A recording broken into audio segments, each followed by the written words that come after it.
Ads లేకుండా latest episodes చూడండి.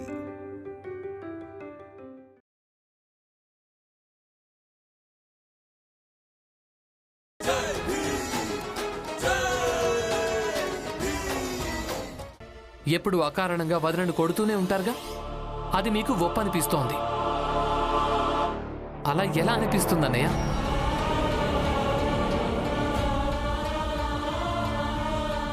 ఒకటి అయితే ఈ రెండు ఒప్పే కావాలి, లేకపోతే ఈ రెండు తప్పే కావాలి.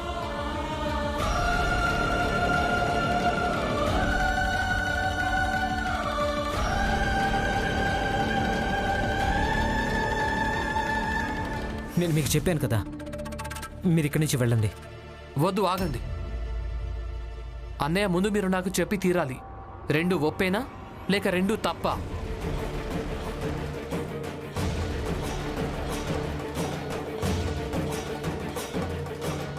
బాలా, నువ్వు ఇలాంటి వాడివా? అప్పుడేమో నీ భార్యకు జబ్బు చేసిందని చెప్పి డబ్బు అడిగావు.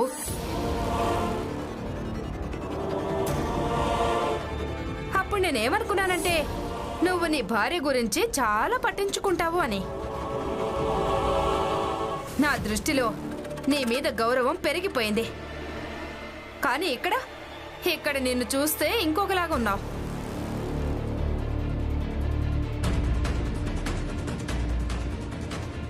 ఇప్పుడు నా మనసు కూడా అనిపిస్తోంది, నాకు కూడా నిన్ను అడగాలనుంది.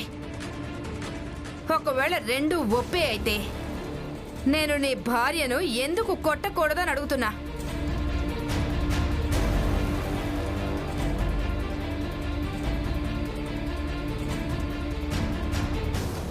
ఒకవేళ రెండు తప్పే అయితే నువ్వు అంగీకరించు, నువ్వు నీ భార్యను కొట్టడం తప్పు అని.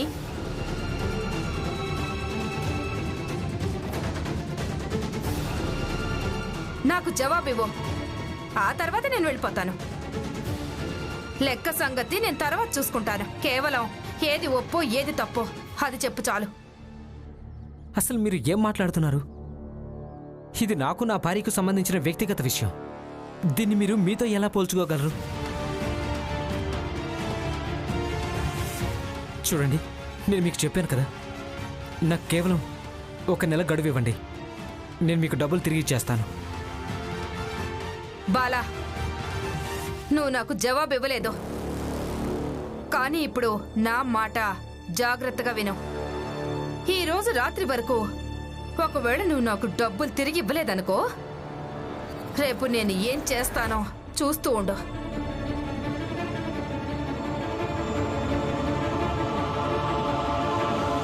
పదండి. అయ్యో, ఒక్క రోజులో నేనంత డబ్బు ఎలా తీసుకురాగలను? కొంచెం వినండి, నేను చెప్పేది వినండి.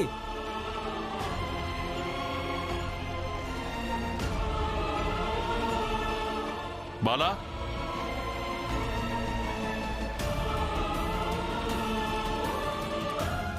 అసలు ఎంత అప్పు తీసుకున్నావు? 20 రూపాయలు. 20 రూపాయలా?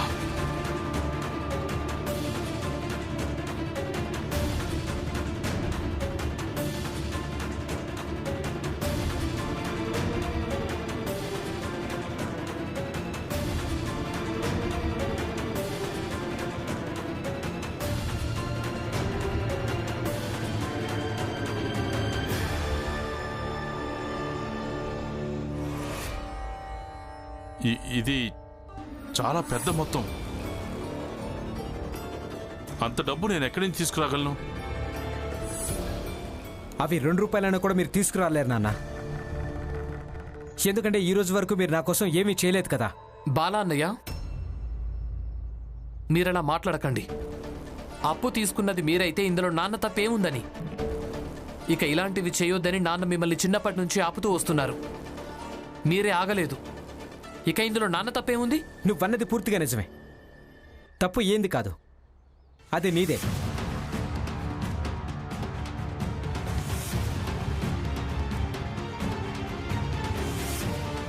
ఒకవేళ నువ్వు ఈ పందెం నాటకం ఆడకపోయి ఉంటే నేను ఇక్కడ పని చేయకుండా చేతగాని వాళ్ళ పడుండేవాడిని కాదు. అందుకే నువ్వేం మాట్లాడతావు. ఒకవేళ నేను బయట ఉంటే ఏదో ఒక పని చేసి ఈ అప్పు కూడా తీర్చేసేవాణ్ణి.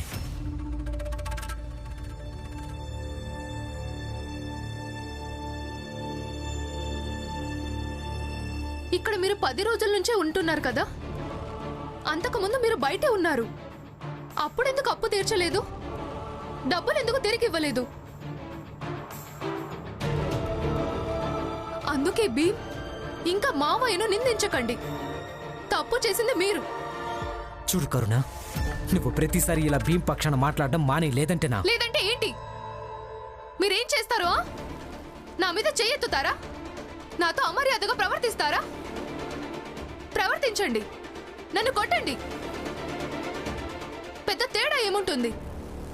పెద్ద తేడా ఏముంటుంది? అప్పు ఇచ్చిన ఒక అపరిచిత మహిళ నన్ను చెంపదెబ్బ కొట్టినా, లేదా తను వెళ్ళిన తర్వాత నా భర్త నన్ను చెంపదెబ్బ కొట్టినా, ఎవరు కొట్టినా చెంపదెబ్బే కదా.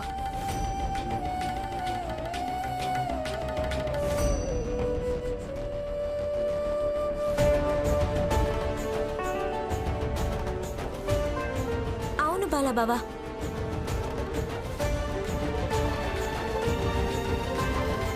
చెప్పండి. ఒకవేళ మీరు కొట్టగలిగితే వేరే వాళ్ళు ఎందుకు కొట్టలేరు? మీరే హక్కుతో ఆపుతున్నారు?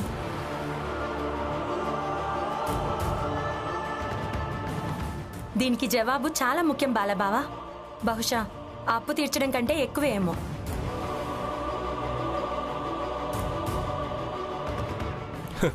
చూడు, ఇక్కడ వేరే నాటకం సాగుతోంది, కానీ అప్పు కంటే ఎక్కువ చెంపదెబ్బల ఆట ఆడుతున్నారు. హితేష్ అన్నా, ఇది పెద్ద సమస్యే. రమ, లక్ష్మి, కరుణ అంతా సరిగ్గానే ప్రశ్నిస్తున్నారు. ఒకవేళ వీళ్ళు ప్రశ్నించకుంటే అప్పుడు ప్రతి మహిళ పులియాక్కలాగా మౌనంగా ఉండడం నేర్చుకుంటుంది.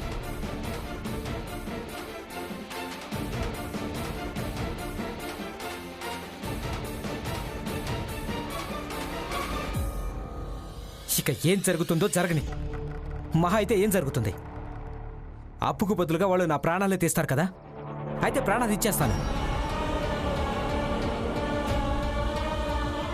అన్నట్టు నేనేం పారిపోవడం లేదు.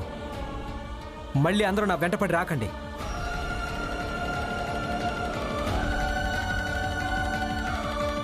నాకు మెదడు పనిచేయడం లేదు. వస్తాను.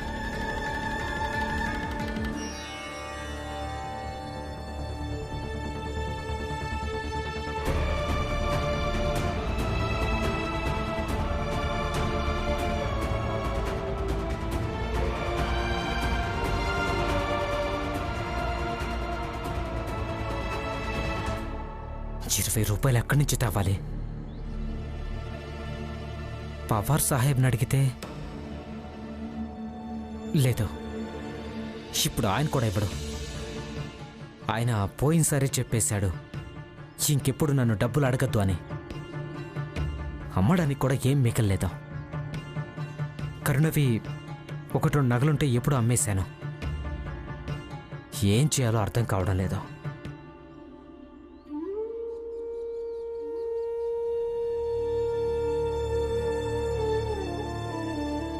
మీకు ఒక మాట చెప్పాలనుకుంటున్నాను. మీకు తెలుసా, భీమ్ ఒకసారి నాతో చాలా గొప్ప మాట చెప్పాడు. ఇప్పుడు ఆ మాట మీరు వినడం చాలా మంచిదనిపిస్తుంది. చెప్పు. ఆయన నేను ఆపడం వల్ల ఈ రోజు వరకు ఎవరైనా ఆగారా? చెప్పు.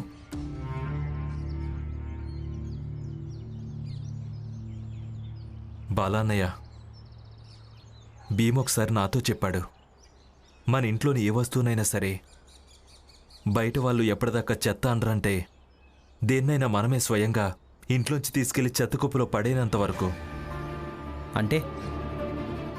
అంటే బాలానయ్య, మనం విలువ ఇచ్చినప్పుడు ప్రపంచం కూడా ఇస్తుంది. లేదంటే ప్రపంచానికి ఏం పట్టింది? మనకు సంబంధించింది ఏదైనా లేదా మీతో ముడిపడిన వాళ్ళకి విలువ ఇవ్వడానికి వాళ్ళకు స్వయంగా మీరే విలువ ఇవ్వనప్పుడు వదినకు ప్రాధాన్యమైనదన్న అనుభూతి కలిగించండి. అప్పుడే ఆమెలో ఆత్మవిశ్వాసం పెరుగుతుంది. ఇకప్పుడు ఎవరైనా ఆమెను ఇలా కొడతానని బెదిరించినా కూడా వాళ్లకు ఆవిడే స్వయంగా జవాబు చెప్పగలదు. ఆనంద్, మీ అందరికీ ఎందుకు అనిపిస్తుంది నేను కరుణని ప్రేమించటం లేదని, అలాగే తనకు ప్రాధాన్యత ఇవ్వనని? నేను చెప్తాను విను. వద్దు బాలా అన్నయ్య, నాకేవీ చెప్పకండి. మీరే కొంచెం ప్రశాంతంగా ఆలోచించండి, అలాగే అర్థం చేసుకోండి. ఇక ముందు మీరు వదినతో ఉన్న మీ బంధాన్ని ఎలా ముందుకు తీసుకెళ్లాలో మీకు తెలుసా బాలా అన్నయ్య? మీరు చాలా అదృష్టవంతులు. మీకు సమయం, ఒక అవకాశం ఇచ్చింది. ఇక నాకేమనిపిస్తుందంటే మీరు దీని గురించి బాగా ఆలోచించి అర్థం చేసుకోవడం మంచిదని. ఇక నాకు నమ్మకం ఉంది బాలా అన్నయ్య, మీరు నా మాటలను బాగా అర్థం చేసుకుంటారని. అందుకే మీరు ఆలోచించండి బాలా అన్నయ్య.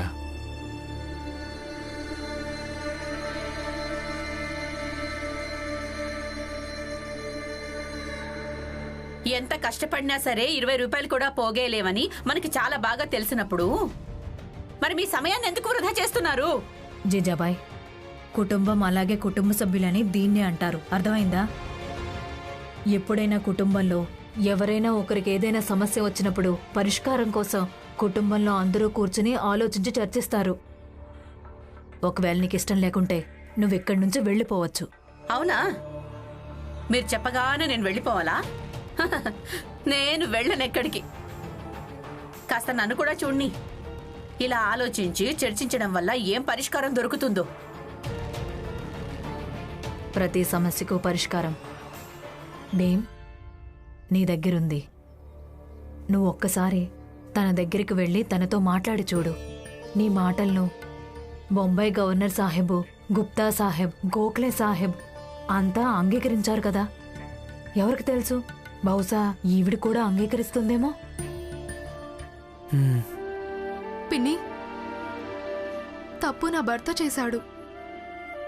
ఇక మరి భీమ్ అక్కడికి వెళ్లాల్సిన అవసరం ఏముంది? కరుణ, బాల తప్పు చేశాడు.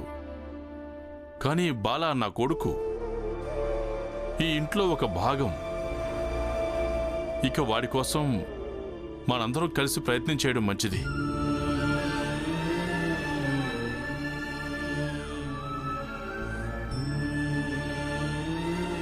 బాబు భీమ్, మీరా చెప్పింది నిజమే. నువ్వు వెళ్ళి ఒకసారి మాట్లాడి చూడు. ఆవిడికి చెప్పు, మేమంతా కలిసి మీ అప్పు తీర్చేస్తాము అని. ఈ రోజు రాత్రి వరకు నా డబ్బులు నాకు తిరిగి ఇవ్వలేదనుకో, రేపు నేనేం చేస్తానో చూస్తూ ఉండు.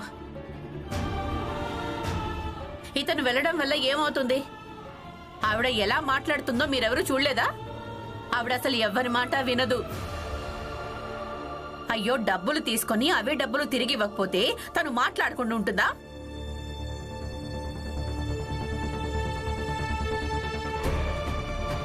అత్తయ్య, నాన్న, నేను ఆవిడతో మాట్లాడొస్తాను. వెళ్ళు.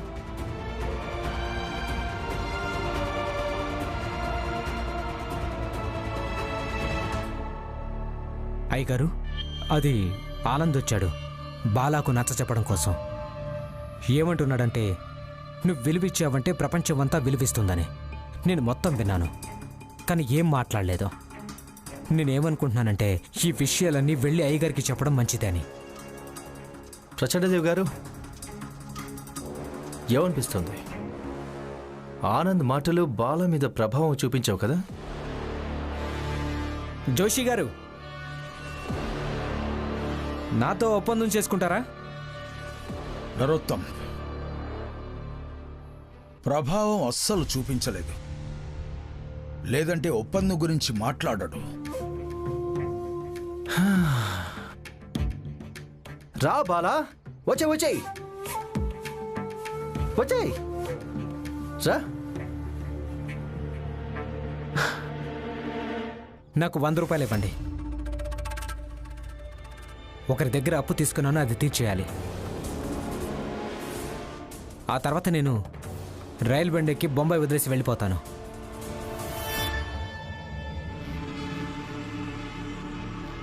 తర్వాత నా భార్య భీమ్ మీద భారంగా మారిపోతుంది. ఇక భీమ్ జీవితంలో ఏ రకమైన భారం పెరిగినా అది మీ అందరికీ సంతోషకరమైన విషయం అవుతుంది కదా. చెప్పండి, ఒప్పందానికి అంగీకరిస్తారా? అంగీకరిస్తున్నాను. మాకి ఒప్పందం అంగీకారమే. అయితే 100 రూపాయలు ఇవ్వండి.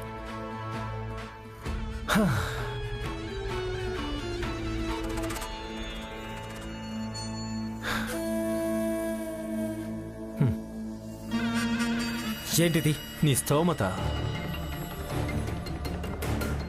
నువ్వు నన్ను 100 రూపాయలు అడిగావు, కానీ నీకు ఎంత స్తోమత ఉందో నేను అంతే ఇచ్చాను. 1 పైసా.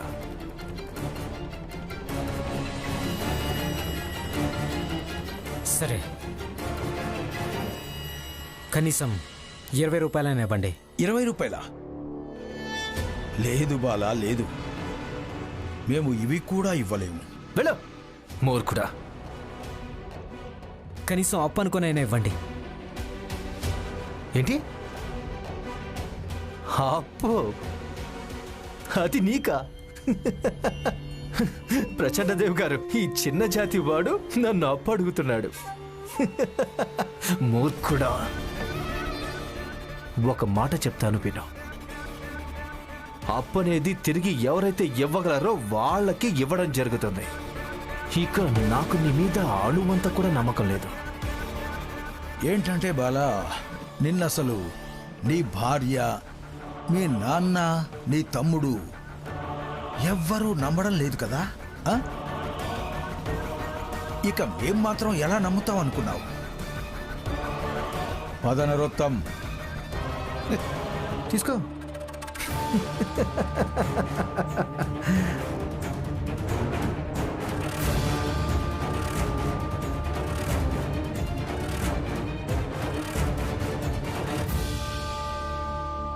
చూడు బాలా, ఇదంతా నీ తమ్ముడు భీమ్ చేసిన నిర్వాకమే. తను అయ్యగార్లలో ఎంత విషం నింపేశాడంటే వాళ్ళు ప్రతిదానికి మన మీదే ప్రతీకారం తెచ్చుకున్నారు.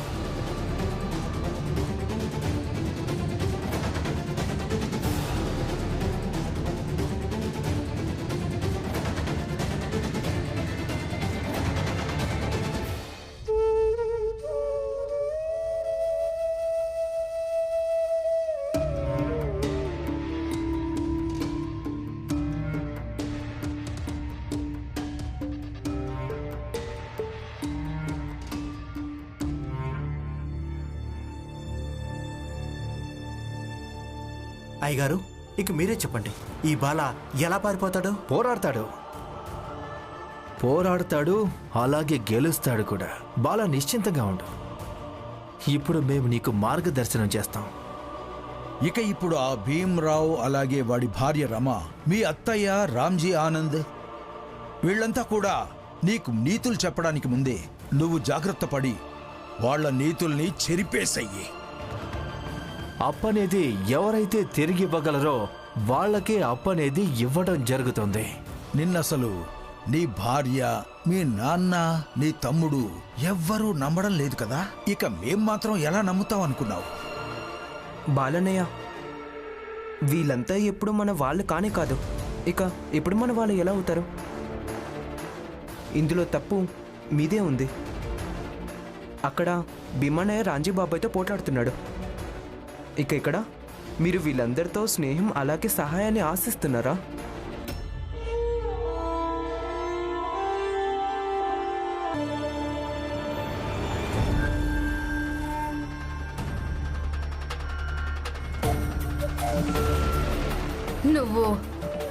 నువ్వు నా అప్పునే సమయానికి తిరిగి ఇవ్వవా? అనుభవించు. నన్ను వదిలేయండి, చేతులు చాలా నొప్పి పెడుతున్నాయి. ఇక నేను భరించలేకపోతున్నాను. నార్మై, లేదంటే రోజంతా ఇలాగే నిలబెడతాను. రే, వీడి మీద కన్నేసి ఉంచండి.